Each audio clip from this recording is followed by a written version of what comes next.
Welcome to Ray Moore Live. Join us as we discuss current events, history, apologetics, and more. We're making education, families, and America great again. Here's Ray. Well, hello. It's Ray Moore Live, and I'm by phone today as we're getting on the program with our guest, Debbie DeGroff, and I'll be introducing her in a minute. Just suddenly had a technical glitch of some kind, but so actually we've got a kind of an unusual program today where our guest is going to be doing most of all the talking, and I'm just going to be asking questions. So I guess you got my photo up there somehow, Jared, and you got our guest Debbie DeGroff on live, and we've got a lot of questions for her, but let me introduce her. Debbie DeGroff is a wife, a mother, and a grandmother, and she became interested in children's literature or children's books when her oldest child began to read some years ago. And she's been studying children's literature and children's books for several decades. And she's noted the transformation that's gone on in children's literature and books, particularly the ones that she read as a child. And since I'm a granddad, I may have been reading some of the same books, going back to my childhood.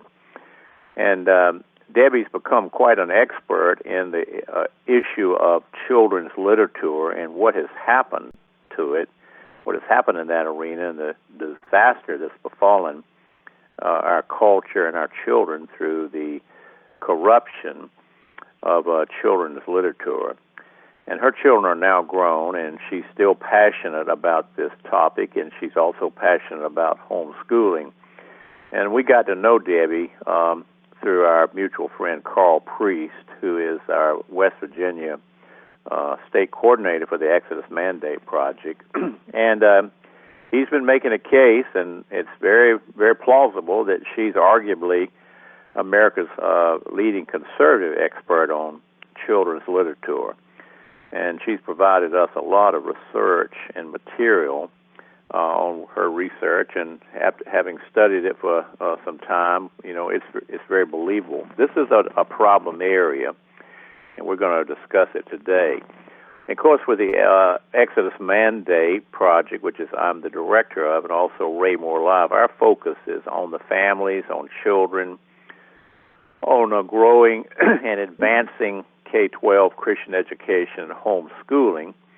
So we're going to always look at anything positive and negative that would impact on that movement and on the discipleship of children through Christian education and homeschooling. So this is one area that's sort of ignored or neglected even by Christians, and we're going to get into that in a little bit. But Debbie, thank you for being on the program today. Well, thank you for having me. And I don't know how much of an expert I am, but this is a $3.67 billion industry for young adult fiction. And so I think we have a lot of ground that we have things we can talk about with that much money involved. Okay, well, it is, and and we always have that statement, conservative and Christian movement is follow the money, follow the money. Yeah, indeed. So that's a lot of money to be involved in something, and sometimes we tend to think it's not a big issue, but it's crowding into our families and into our children, into our public schools, and as you're going to bring out, it's encroaching on our Christian schools. What are the big changes in children's literature that you've seen and have taken place in the last few years? Well, I actually start in the early 60s. I start cataloging this. But in the last 40 plus years, they've introduced a lot of sex into the kids' books. The difference is in the early years, they at least had puppy love. Now you don't have to have any love. You just meet somebody on the street, and that's the way it is in kids' books. But they describe explicit sex scenes today, profuse profanity, and they indoctrinate politically. Fathers are, if people are old enough to remember Milquetoast, the cartoon, that's the way fathers are described. and Christians and Christianity are just repeatedly ridiculed. And so we're going to be talking about some of this specifically later on in the program. But for now, I do want to start with how the books have been dumbed down. Okay, well, let's. Should we put up slide 2 right now and talk about the boxcar children? That might be a good place to start. And yes, okay, that's a good one. Okay. Okay, Jared, you got that one up? Yeah. Okay. Okay. A lot of people are very, very familiar with the Boxcar Children series. Gertrude Chandler Warner actually only wrote the first 19 of the series. But what most people don't know is that she actually wrote the Boxcar Children in 1924. And the copy that parents are familiar with today was revised in 1942. And the reason that they had the changes was because they threw out the method of reading of phonics and replaced it with word guessing or sight reading during those years.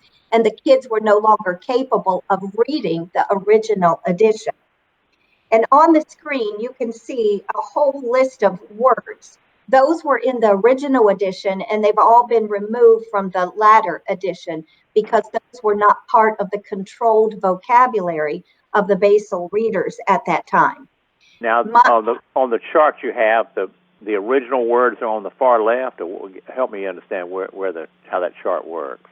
Okay, those were just words I pulled out of the original edition, okay, from 1924. And you'll see words such as harmonious, presumably, triumphantly, vigorously. Well, those were not part of a controlled sight reading, word guessing vocabulary that the kids were learning from the 30s on. So by 1942, kids could no longer read that first edition. And it was rewritten to remove words like that and replace them with the controlled vocabulary from the basal readers. Okay. My wife and I used McGuffey's readers in our early homeschool experience, and they were always pretty good, but we noticed there was even a change in McGuffey's because it was very explicitly Christian when William McGuffey, I think his name, he was a Presbyterian minister, created those readers for children. Yes. And they were standard textbooks in all public schools, in the 19th century. But by the turn of the 20th century, they had been dumbed down a little bit, and we actually thought they were pretty good, but we had to use the dumbed-down version in our homeschool experience. So this is a long trend of revisionism that's been going on in children's literature for really decades now. Okay, let's see. What about slide 2? This is looking at Surprise Island. Yeah. Well, let me continue something there about the controlled vocabulary that people probably don't understand. When I went to school in the early 60s, my first pre-primer had 622 words, but only 20 words were different words. And what that meant is you were learning to recognize the word, and then they were repeating it continually, okay, until the child could remember it. They were not learning the rules to be able to decode a word. So by the time you got to the second book of the Boxcar Children, which is the next screen, okay, the second book was called Surprise Island. I have one of the old copies, and the old copy had almost 23,000 words and 178 pages. And it said right in the back of the book that it was based upon the controlled vocabulary. Now, Accelerated Reader lists that book for fourth grade second month reading level today, but in those notes in my old edition, it said that any second grader should have been able to read this. Now there's even a graphic novel, and the graphic novel edition of Surprise Island simply means it's written in comic book form. So you can see on the screen, there's only 32 pages and less than 3,000 words.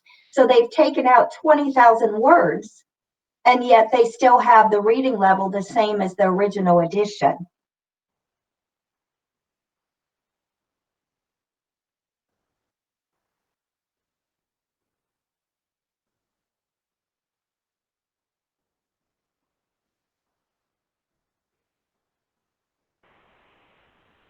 Oh, I didn't know I was muted. Okay. Oh, have my voice been coming through? Okay. Okay. All right.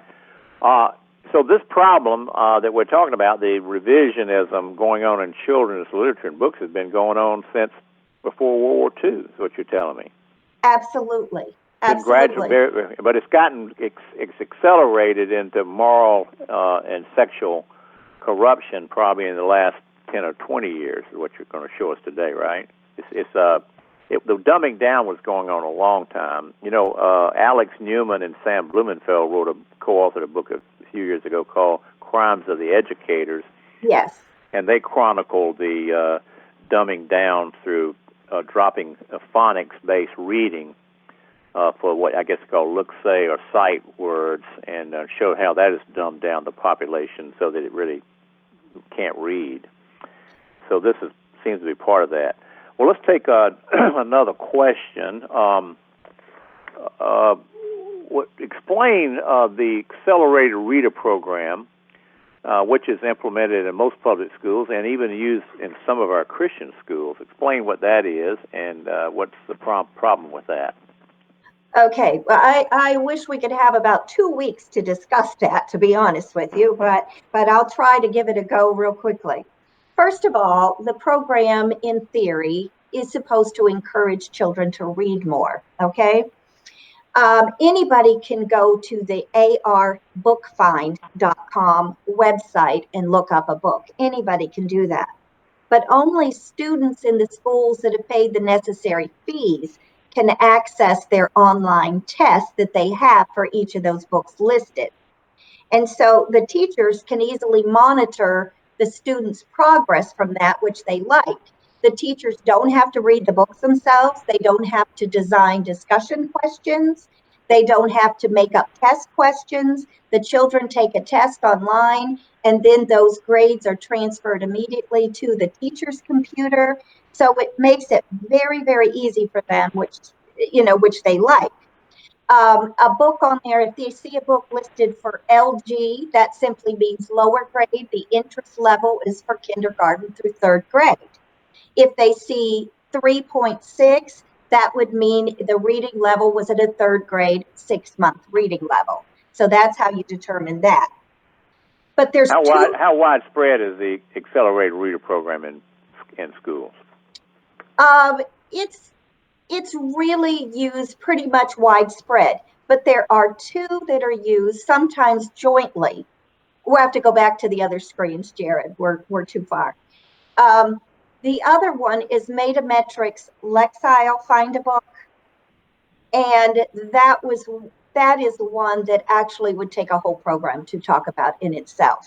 So the thing that we have to discuss on both of these programs is whether or not the designated reading levels are valid and reliable, and whether you can trust the descriptions that are given also. That's the two primary things that I'm going to be dealing with. We can only deal with the descriptions today. Okay. Well, Christian schools use this same program. Is that correct? I mean, I haven't looked at my grandchildren's Christian school, local Christian school, lately on that, but it would be something that Christian parents and Christian schools should be looking at and probably trying to get the local Christian school to drop these programs if indeed they're using them. Would you not recommend that? Okay, well, a lot of our Christian schools don't have the funding. It's big money to be able to pay for these programs, okay, and to use them fully. So a lot of them do not pay for the programs, but when they're guiding children to books, they use it as a reference point guide, many of them, not all of them. Mm-hmm. Okay.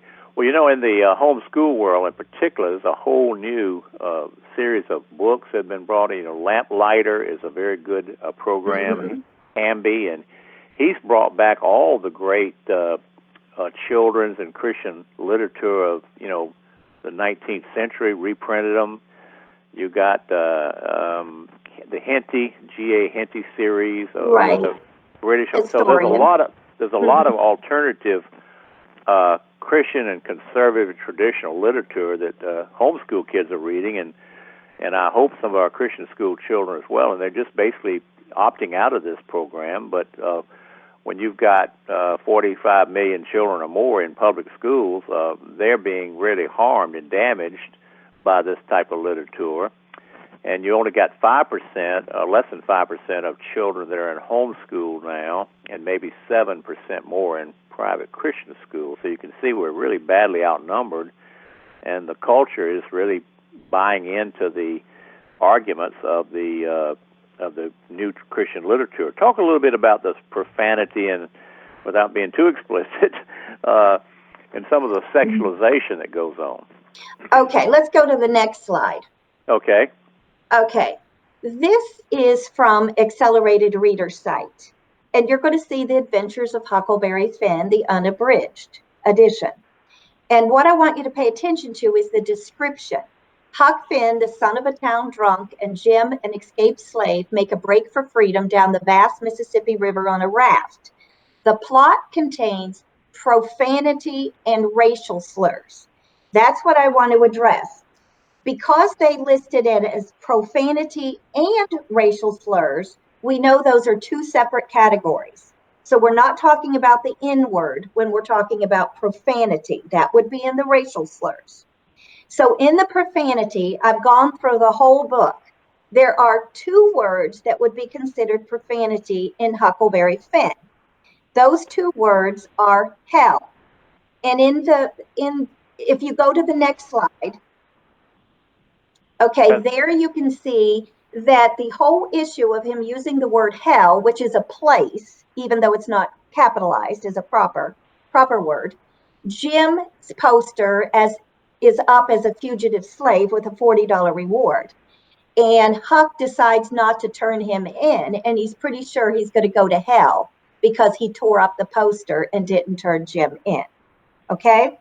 Now, the next book, we don't have the slide up, but it's called Nick and Nora's Infinite Playlist, okay?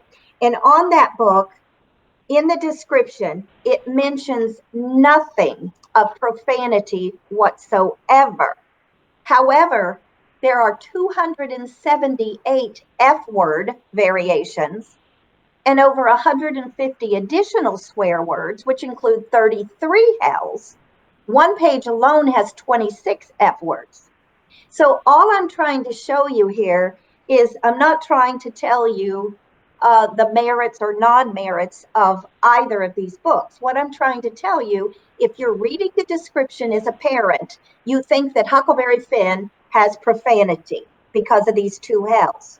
But if you were looking at Nick and Nora for your children, you think that it has no profanity whatsoever. And in fact, it has over 400 profane words. Okay, so that's my point. You can't really trust these. I have whole charts that I have made of all of the books that they say have pervasive profanity, regular profanity, mild profanity, or they list no profanity at all. And the lists are the same when you look at the number of profanities. Okay, well, let's look at question 3. Parents assume that these books are safe, and you're showing what the books contain. Just give us a little bit more. Let's look at a couple more slides, maybe slide 9 and 10. Okay, well, we're going to go up to the, okay, not that one. The Run the Game, Jared, that one, yes. Okay, the back one, yes. Okay, that's slide 9.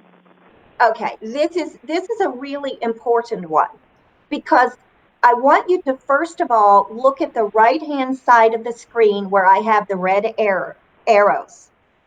It says Simon Pulse, an imprint of Simon & Schuster Children's Publishing Division. So pay careful attention. I'm not giving you an adult book listed on Accelerated Reader. This is a children's, and this one isn't on Accelerated Reader, by the way, but it is on the Lexile Find a Book site. There are 1,329 F words and over 950 additional profanities. Think about that in one book. And I want to tell you something. That is the nicest part of this book. Wow. and that's amazing. Yes. Slide 10 is another book, Tap Out. Let's take a look at that one real quick. Yeah, I put that one up just interestingly because this one was written by a high school English teacher. And you'll notice the excessive profanity in this one. And again, I have boxed in on the right-hand slide. This is a book for teens. So, go ahead. Okay, so slide 11 talks about transgender. That's a whole another issue that's come up like a moral tsunami in the last decade, and just encroaching in our schools and in our youth. Let's take a look at that one, slide 12. Yeah, go on there, Jared, past that one. Yes, there you go. Okay. All right. This one is a book that Scholastic put out. In fact, a lot of the Scholastic book fairs, this book is sold. Alex Gino on your left is the transgender that wrote this book. And Scholastic originally printed 50,000 copies of this book that's about a 10-year-old little boy named George that thinks he's a girl. And 50,000 copies of a book from a brand new author is absolutely unheard of. And what David Levithan, he was the editor of this book, and he works for Scholastic. And what he said was the trick was getting George into as many readers' hands as possible. The company sent it to 10,000 teachers, to children's librarians, and took Gino around to major book fairs, including Winter Institute, run by the American Booksellers Association. This book was very, very, very important for them to disseminate to schools. Okay, so anyway, I'm going to quote from the book. George, being 10 years old, had watched an interview on television a few months ago with a beautiful woman named Tina. So George knew it could be done. A boy could become a girl. She had since read on the internet that you could take girl hormones that would change your body, and you could get a bunch of different surgeries if you wanted them and had the money. This was called transitioning. And he goes on to say that it stops the boy hormones inside of you from turning your body into a man. So anyway, he borrows clothing from his girlfriend, and so he's wearing a little skirt and girls' underpants. And the book states that she pulled it down, sat and peed just like a girl. So they're letting 10-year-olds think that you just actually, it's that easy. You just decide what you want to be, you take a few pills, and you change. All of the transgender books give them step by step how to do the transitioning, how early you need the hormones. And for the parents, the books reiterate the point that transgender kids, there's a very, very high rate of suicide. So they tell the parents that if they do not let them transition, they're going to have a dead child instead of a child of a different gender. Yeah, Alex Newman pointed out, I think in the state of California, in his the New American magazine, which we're promoting, called Rescuing Our Children, that 27% of the children in California, and I guess in public schools, are gender confused. In other words, a fourth of the children are not sure what gender they are or what gender they want to be. That's pretty extraordinary. I mean, it's a growing problem, and it's just coming in like a moral tsunami into our schools. And that's why we urge people to get out of the system, get completely out and get away from it, or get their children into the safe sanctuary of Christian schools or homeschooling. But of course, if the Christian schools are using the scholastic aptitude, then they are inviting this same problem in. And so we have to have discernment in our own circles to, protect our children. Why aren't more parents complaining about this, Debbie? Well, for one, parents have been conditioned. You remember all of the ad council things, reading is fundamental. The kids have to read. Well, you and I would agree that reading is vitally important, okay? But what they read is equally or more important, you know? And so the parents are just so happy that their kids are reading that they're not paying attention to what they're reading, and they're not paying attention to the reading levels. And so parents are assuming that the books are all safe or at least neutral. You know, I've done this for over 30 years, and I can tell you that there are many, many parents I talk to that would be very, very surprised that there's even a, let's go back, Jared. Let's get off that. Yeah.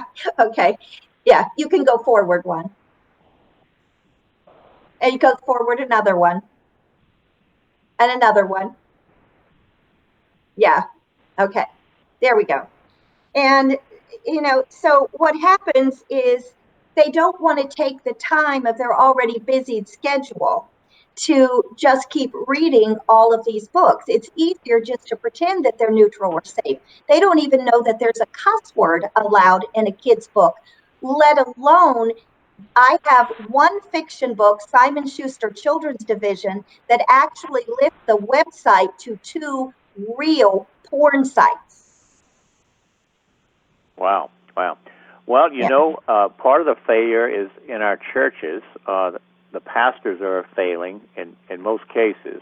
When I grew up, I was raised in the Baptist church. You know, the pastor, typical Baptist pastor in the 50s and 60s, he would spend a lot of time not only instructing and giving the gospel out in the church, but he would warn the people against dangers in the culture. And pastors were well known to preach against gambling and against, you know, drunkenness. And today they just don't do any of that. They're afraid to touch any of the hot button issues. So we depend on our pastors and our shepherds to warn us and caution us, and they're either not informed or afraid. So the God-appointed leaders in the flock are the pastors, and if they're not warning the sheep, then the parents don't know there's a problem. And so the breakdown, a lot of it is in the churches, and I've been in the ministry 45 years, and it's just appalling how weak and fearful our conservative pastors are. I'm not talking about the liberals, the ones that buy into this argument and support it, but ones that don't buy into it, who don't accept, you know, what you're telling us today. They don't approve of it. They will not warn their flocks against it. And there's several problems. Part of it is that they don't know anything. I mean, you'd just be amazed at how many major pastors are ignorant and uninformed. About 15 years ago, I'll tell this story, and I've mentioned it before. It was a very good church here in town, a large Southern Baptist church, and the pastor was president of the South Carolina Baptist Convention at that time. And he would have been considered one of the conservative pastors in the state. And I knew him because I had some of my children that were in his church. And so one day I was visiting with him. He took me aside and closed the door. And now this is 15 years ago, and he has since retired, so maybe he got informed after this. But he asked me, he said, "Ray, from time to time, I have members of my church that come to me and complain about what's going on in public schools. They complain about the literature and the corrupting influence in the public schools." And he said, "Is there anything to any of that?" And I remember just being so shocked that I had to kind of catch myself not to show some lack of respect for him, because here he was, one of the most influential conservative pastors in the state of South Carolina. He did not know the answer to a basic question about what was happening to the families in his flock through the bad books and the bad literature. So it's a combination of things. The parents are not complaining because they're either oblivious to it or they're not being warned. Now, number 5, what's happening when a parent complains about a book in a school? What does anything happen from that? Yeah, that one too would be a long answer. First of all, they're called names. That's the easiest thing to be able to, shut somebody up. So they call them a censor, a book burner, a religious bigot, a Nazi, or all of the above. Okay? Most people can't withstand that vitriolic name calling. So others see this treatment when they watch them being abused. They don't want to do it, and they decide to remain silent. The other thing is a very valid argument.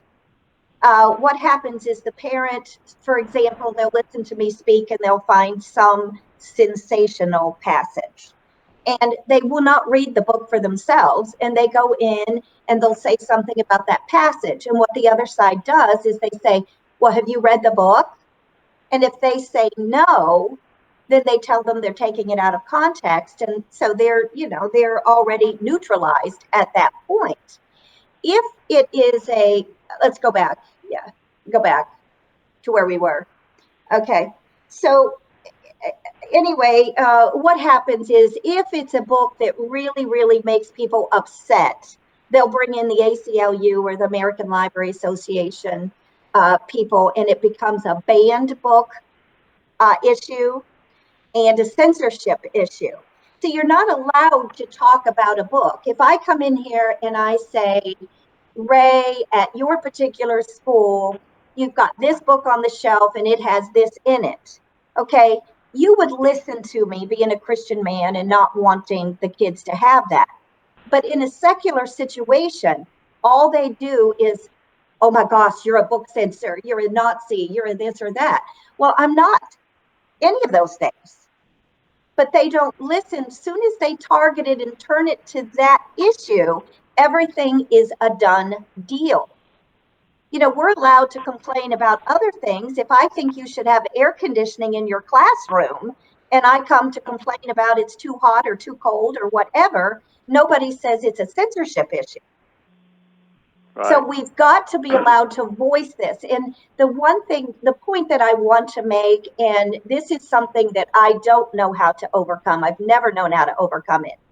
The problem is, and you're right, it's the churches. See, I'm not allowed to come into a church and show what is actually in children's books. It gets the tables turned that I'm the vulgar one. In not showing what is actually in a children's books, the parents are allowed to just feign ignorance and the kids are still reading it. They have no idea. So if we do not show them, how are they going to figure out where we are today when I can tell you absolutely that those 2,000 or 3,000 profanity words were the nicest part of the book? I meant that emphatically.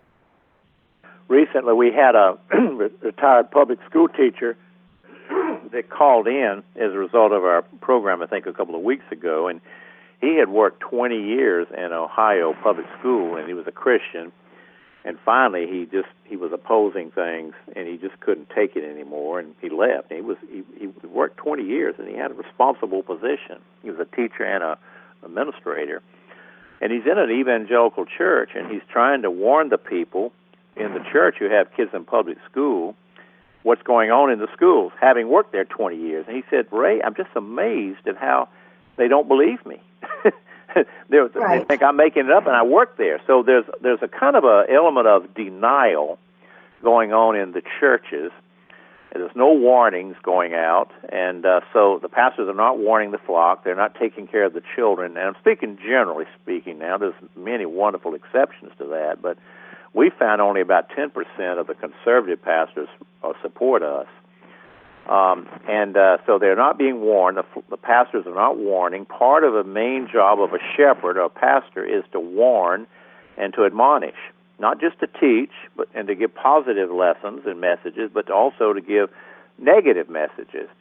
And so the people are not being warned, they're not being cautioned, and they just don't believe it, and they're living in denial. And denial is a psychological defense mechanism when a reality is so terrible and so awful and so dangerous that you lie to yourself about it, saying it's not really happening. How is God and Christianity portrayed in these children's books? Oh my goodness. I don't even think anybody wants the answer to that. I can seldom find anything that is even positive in that area. In Freak Show, I can tell you, this is one comment where he says the Bible bells, this is a book about a drag queen, by the way. He said the Bible bells, those overly scrubbed Christian girls, And he goes on, but don't be fooled by the crosses around the necks. These girls are the coldest of the cold-blooded killers here today, the worst of the bunch, because when they're being hateful for God. Yeah. Tell me, why aren't these publishing companies held accountable at all? I mean, it's amazing. You say it's a $3.6 billion industry that's permeated almost entirely our public schools. It would seem like there should be some accountability. Is the culture just that weak and dying that bad that we don't even have an ability to a willingness to resist it at all? Well, most parents, like I said before, they're not aware of the egregious content. You can't tell me that anybody would think that there are links to real porn sites in a children's fiction book. Okay? So if people are not aware of these things, what are they going to do? The churches won't let us bring it up. And so what happens is we won't look at the issue. So as long as we're too holy to look at it, the publishers keep pushing the envelope. I don't know how far they can go. I think depravity has no bottom, but they're getting pretty close to that. Well, it says that the devil has no brakes. That's right. He doesn't ever say, I've done enough evil. I better slow down and be good for a while.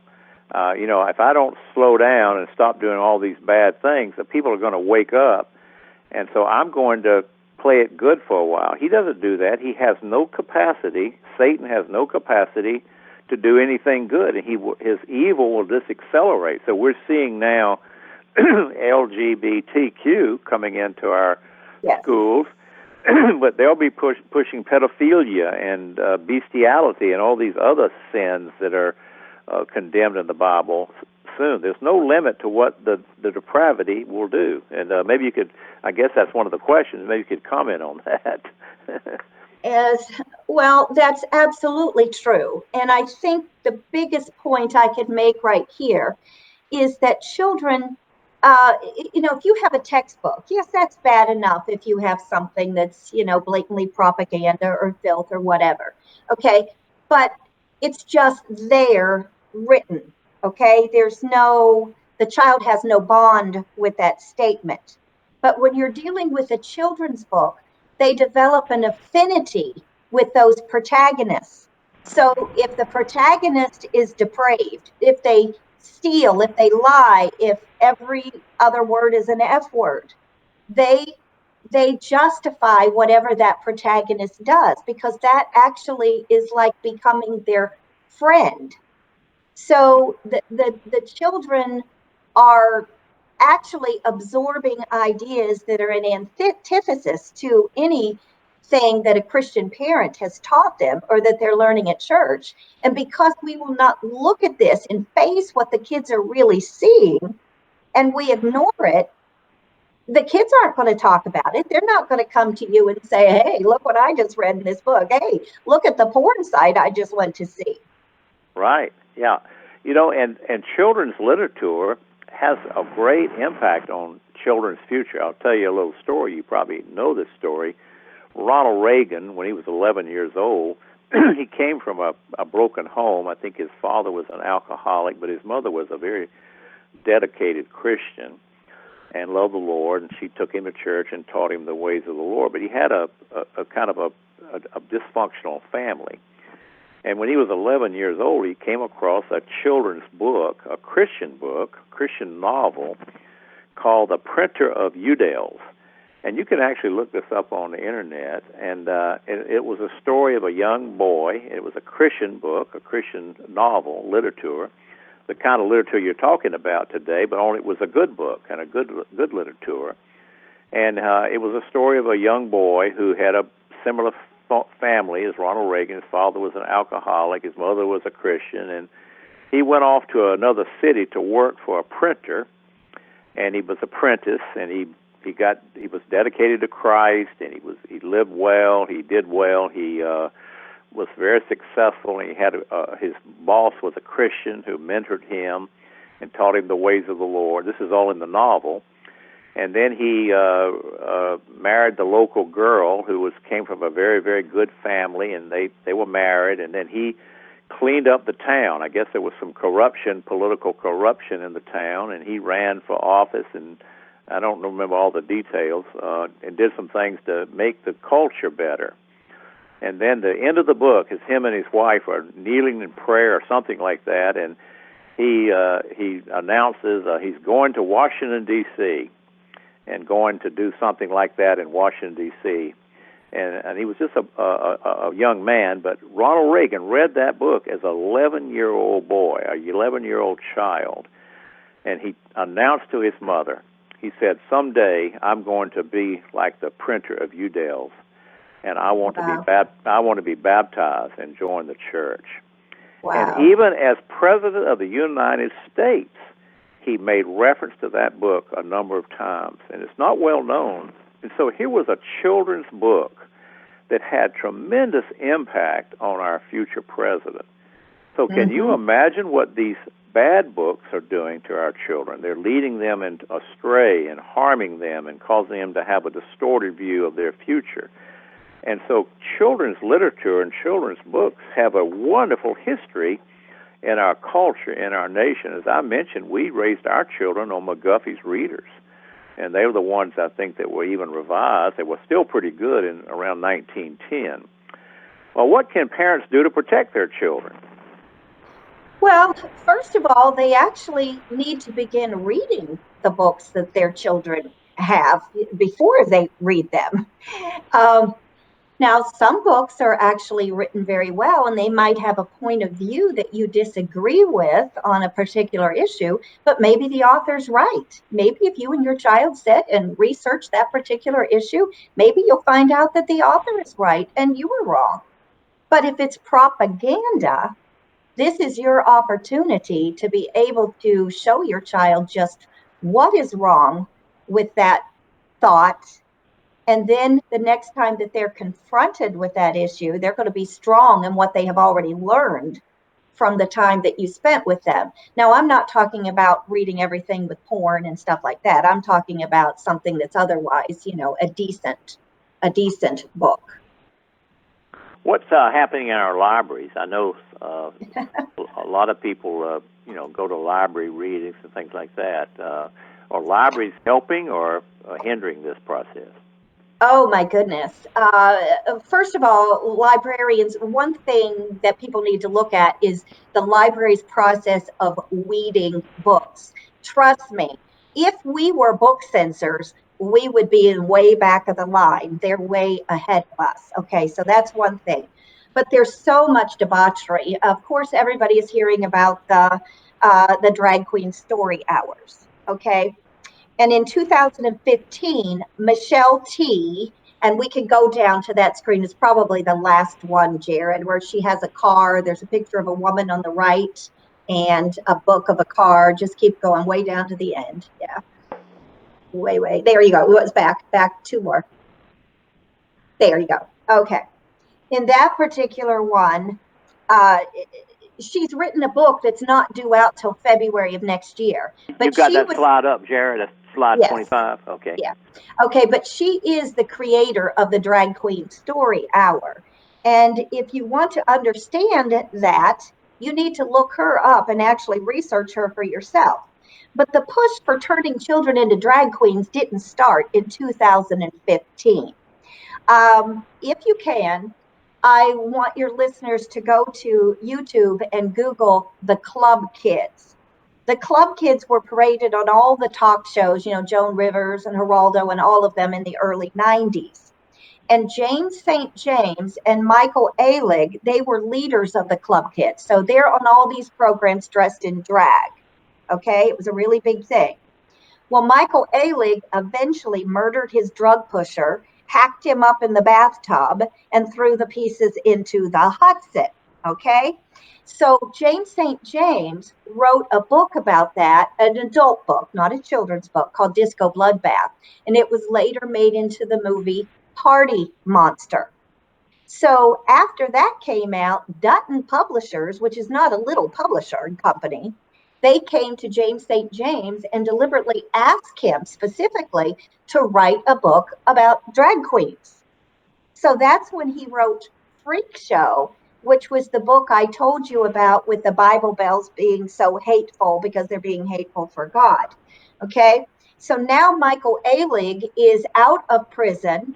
And you can also see on YouTube, you can find videos of Michael Alig with the amazing Desmond, the 11-year-old drag queen boy that you're hearing so much about. So I guess Michael Alig now is a mentor and a role model for Desmond. We need to move along here. I think what we could do, we wanted to look at Islam coming into the school. We're just not going to have time for that today. Maybe we'll bring you back and cover this a little more detail and look at Islam as a separate topic. You've written a book called Between the Covers. Has that been published yet? No, it hasn't. Well, you need to hurry and get that done. Now, if our audience is interested in more of the details, because we just kind of did a broad brush on this, if they will contact us, is it okay if we send out fuller answers to people who might contact us with what we talked about today? We could do that, couldn't we? Okay, what are you talking about with fuller answers? Well, yeah, basically the memos that we're looking at for the program today. Surely. We're free to send that out to our audience. Okay, if you're interested in more details on this, you can contact us at exodusmandate@gmail.com, and Laurie, the office manager, will send you out Debbie DeGroff's notes. And there's so much here. It's really we could almost spend one program on several of these questions.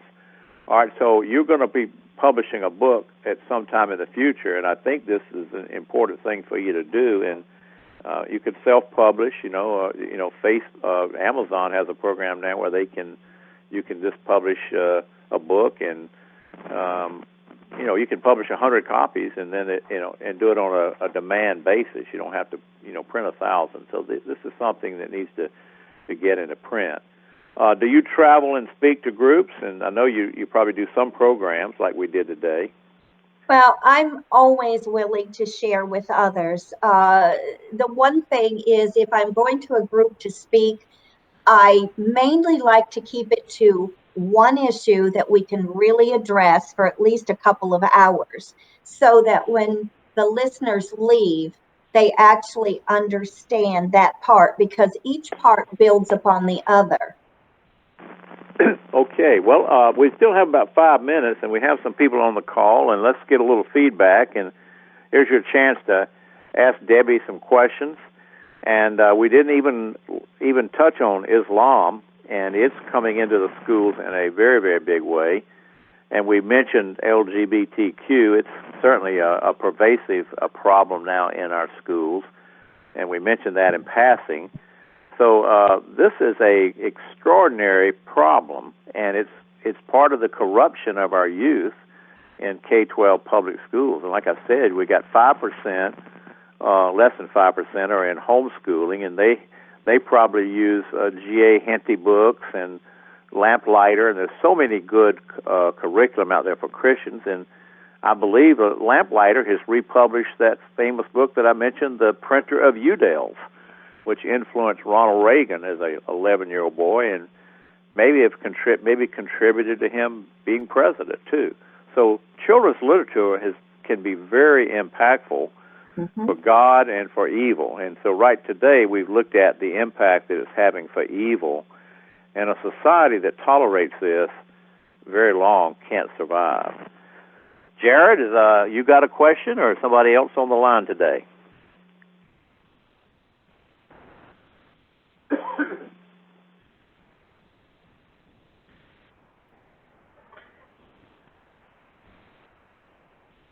Chaplain Moore, this is Douglas, if I may. Okay. Is this Douglas?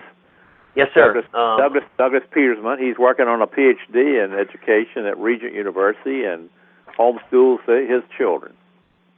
Yes, sir. And I know that I have found that it's very critically important for me to go over any of the materials my children are going to be used, especially as it develops their reading, We use the older McGuffey readers. I didn't know what you explained today about the boxcar children, and I'll certainly, look into that. I've seen that as a resource, and of course, a lot of the material we actually got from my wife's parents. So a lot of it is the older editions before some of it was revised. We're very much into using the phonetics as opposed to the look-see methods of reading, because I saw how that worked, at least in my children's earlier education. So, I appreciate, this and the encouragement to parents just to be able to get out there and actually look at what their kids are reading. I can't imagine parents just picking up a book and saying, yeah, I heard this was a good one, and tossing it to their kids and letting them read it.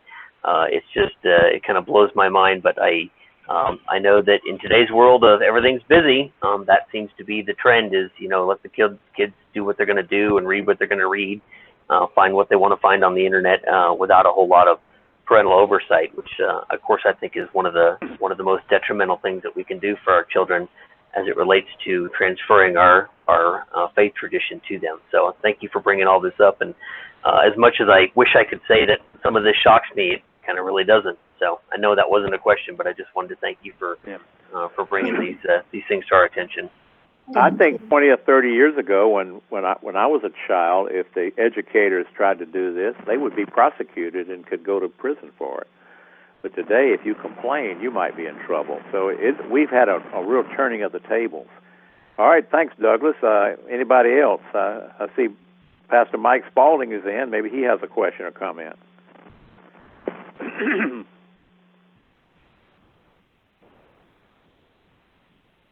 She'll have a couple of minutes, and Debbie's, we're probably going to bring her back because we just kind of passed this pretty quickly today and have her look at some details. We need to know what's happening in our world because we are such a small segment of the K-12 education issue. And, Douglas's children are in their teens, and they're in a safe place, and they won't be corrupted by these books. But think of the tens of millions that are being corrupted. And your children, your homeschool and Christian school children are going to have to live in that world. And it's going to be a rough time because the persecution will intensify. And we've got to work hard at getting them out, getting the Christians to leave this system. So this will take warnings, admonitions, rebuking, and we need to start correcting our pastors because they're failing on the job, in my opinion. Amen, Ray. Thank you for the information today. Okay, who is that? Is that Douglas? It's Pastor Mike. Oh, Pastor Mike. Okay, do you have a comment or a question? Pastor Mike is one of our good pastors who's fighting the fight, and he and I are reaching out to our fellow evangelical pastors as best we can. And Pastor Mike has a program too, and his is called Dr. Mike. Is that right? What's your program? That's right. Yeah, Dr. Mike. Right, DrMike.com. Yeah, DrMikeLive.com.